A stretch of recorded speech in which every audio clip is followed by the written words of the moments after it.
अस्सलाम वालेकुम। इन्होंने कोशिश तो की मुझे नुकसान पहुंचाने की, मंजी अपनी ठुकवा ली। इस वास्ते बाबा इंजीनियर नो पनावा ना दियो। ये मजहबी दहशतगर्द जो आपके मुल्क के अंदर पाए जाते हैं हर फिरके के अंदर, जेड़ा तुसी तहवील ले लिया ना जी, असि समझने आ जनाब तुम उसको जनाब सिक्योरिटी देना चाहते हो। ये तो होगा।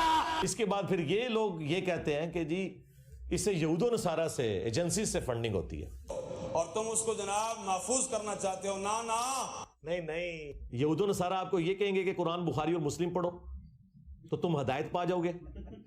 हाँ, और यहूदो नसारा के एजेंट वो हैं जो कहते हैं कुरान डायरेक्ट ना पढ़ना गुमराह हो जाओगे। हाँ, पुत्र असी मुमताज दफनाया कराची शौफ अलग तक बात बाची है। टाइम क़यामत तक है, जुरत करो। असी इल्मुद्दीन दफनाया है, तुम खंजर अलग तक बाकी है। लो जी, नहीं मंजी ठोकन लगी जे। किसी पीर किसी मौलवी का बच्चा क्यों नहीं गाजी बनता? खादिम रिजवी ने अपने बच्चे क्यों नहीं पेश किए थे सुलेमान तासीर के लिए? आपने एक वीडियो देखी होगी जिसके अंदर ये यहाँ से मुंह के ऊपर एक कपड़ा डाल के निकलते हुए नजर आया। जैसे ये सारा लोगों को इंस्टिगेट करके और ये वहां पे फायरिंग और ये तमाम मामला करके खुद तो वहां से किसी गली से बाहर निकल गया।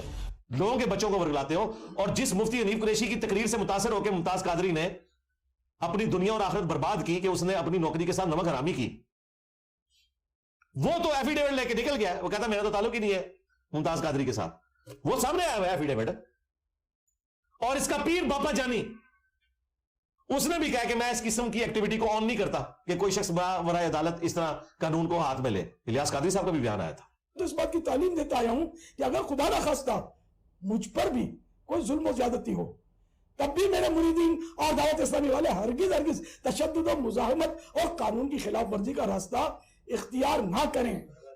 मेरे इंतकाल के बाद भी मौजूदा सियासत और सियासी सरगर्मियों, हड़तालों, एहतिजाजी रैलियों और धरनों वगैरह से दूर रहें और पुरअमन रहकर लोगों को नेकी की दावत देते रहें। बंदा गलत है लेकिन आया गाल दे ठीक है।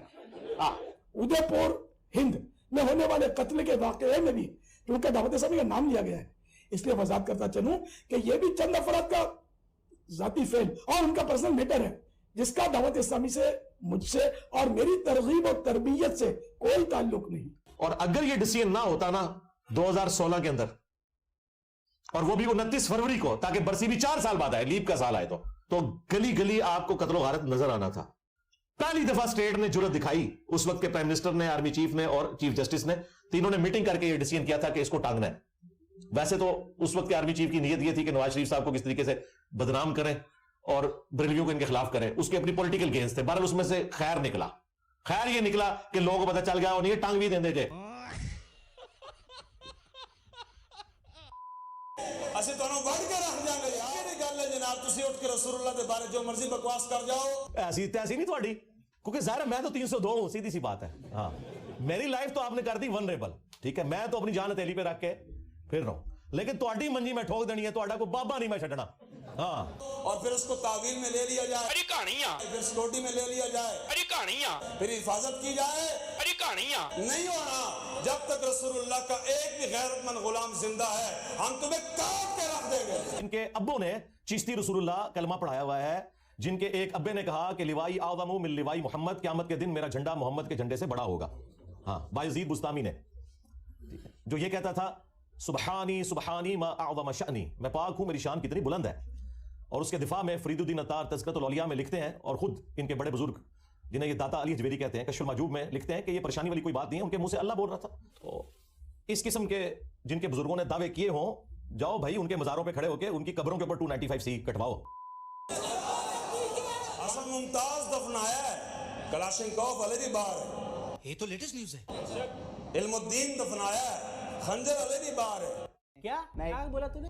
एक केड़ी गल हुई जनाब, हुजूर के बारे गल कर जाए तो फिर जनाब पर्चा काट दिया जी हमने, और हमने उसके जनाब अकेडमी को सील कर दिया। इंज नहीं होना। मैंने इसलिए कहा था कि आप बरेलवियों ने भी इसके रसूल का सर्टिफिकेट लेना तो इधर से मिलेगा। ऐ उन अवाम अहले सुन्नत के हवाले कर। तेनों विच किसने चमचा बनाया कड़छा?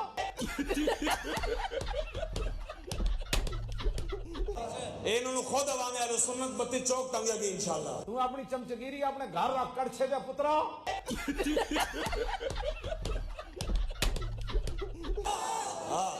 इंज नहीं माफी लबनी होना, बस उन गर्दन उतरन वाली है। उस दिन हकीकी जश्न होना जिस दिन जनाब इस खंजीर का जनाब सिर उतर के जनाब मैदान में जाना। ज्यादा से ज्यादा ये मेरा क्या कर लेंगे भाई? और ये सारे करते रहे, मुमताज कादरी ने भी रहम की अपील की थी। और सबसे बड़ी बात जो आपको बताऊं, जिसके ऊपर पूरा मामला इन्होंने खड़ा किया हुआ है, गाजी इल्मुद्दीन, उसने भी सेते जुर्म से इनकार किया था। वो डॉक्यूमेंट्स अभी भी मौजूद है हमारी अदालतों के अंदर। एक एक सवाल उससे पूछा जज ने, तुमने ये छुरी खरीदी थी? उसने कहा नहीं। तुम फलां जगह मौजूद थे? नहीं। तुमने इसको मारा? नहीं। हर एक के आगे नो नो लिखा हुआ है। और आपको बताते हैं कि ये फंदा चूम लूंगा। मैं आपको बताऊं, यहां पे जो 3 दफा मुझ पे मर्डर अटेम्प्ट करके गए हैं ना, किसी ने भी फंदा नहीं चूमा। दूसरे दिन ही सेते जुर्म से इनकार कर दिया। तीनों मर्डर अटेम्प्ट्स की वीडियोज रिकॉर्ड हैं, जो कि सीसीटीवी कैमरे लगे होते हैं हमारे। उसके बावजूद जमानत के लिए अप्लाई किया। और जमानत के लिए पहली शर्त यह होती है कि आप वहां लिखते हैं कि मैंने जुर्म किए नहीं, मैं उधर मौजूद ही नहीं था। तो 2 मिनट पहले जो बंदा कह रहा है मैं फंदा चूम लूंगा, तो उसको चाहिए चूम ले। जिस तरह दीन के नाम के ऊपर आपको धोखा दिया इन्होंने, बुजुर्गों की तालीमात दी कुरान और सुन्नत को छोड़ के, इस तरह ये जो हीरो भी अक्सर खड़े किए हुए हैं ना आपके, ये भी वही कुछ ही हैं, इल्ला माशाअल्लाह कोई बंदा हो तो। उस वक्त पकड़े इसलिए नहीं जाते थे कि मीडिया में इनके बयानात नहीं होते थे और कोलो फेल का तजाद आप दिखा नहीं सकते थे। आजकल आप देखें ना, पुरानी कोई स्टेटमेंट वो चलाते हैं एक पॉलिटिकल लीडर की, फिर ताजा चलाते हैं, कहते हैं देखो पहले ये कह रहा था अब ये कह रहा है, और बिल्कुल 180 डिग्री होती है, तो पकड़े जाते हैं। लेकिन पुराने लोग इस तरह पकड़े नहीं जाते थे। वो बंद कमरों में बैठ के जो साजिशें करते थे वो कभी खुलती नहीं थी, और जो खोलने लगता था उसे कत्ल करवा देते थे। अब आप किसी को कत्ल भी कर दें, जो भाई वीडियो चढ़ गई यूट्यूब पे और आपका पोल खुल गया, वो वीडियो तो कोई नहीं कत्ल कर सकता।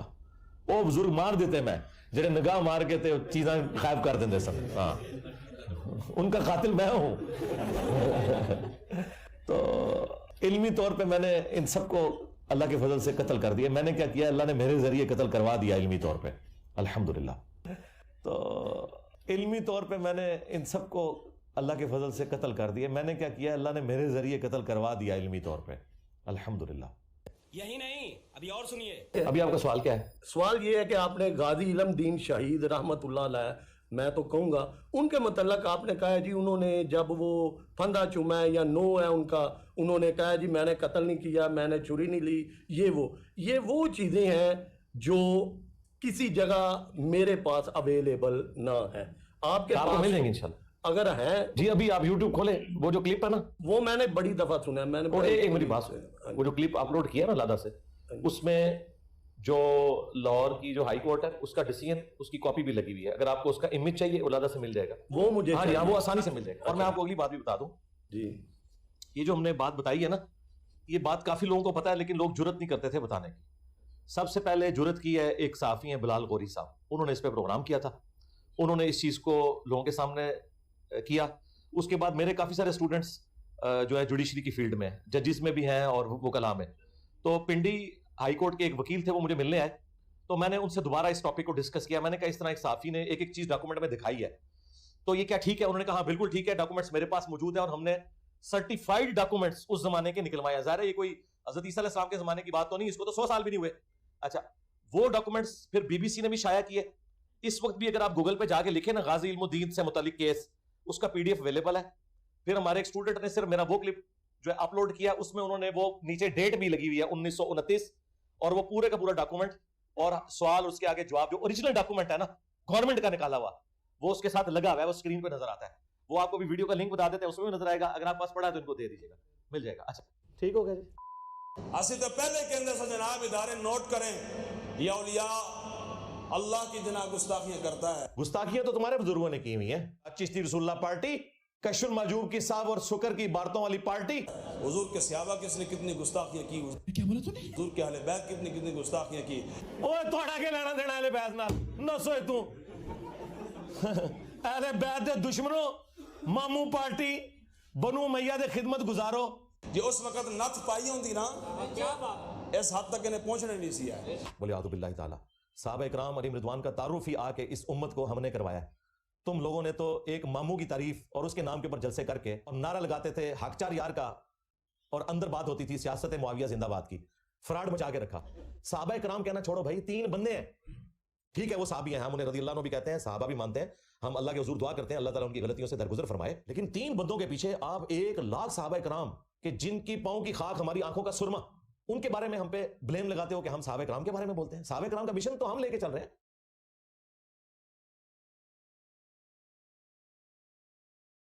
अस्सलाम वालेकुम। और मैं आपको एक ओरिजिनल लतीफा सुना। अब हमारे वो जो मुफ्ती हनीफ कुरैशी साहब है, वो पिंडी का एक काला कौवा, पिंडी दी लोमड़ी।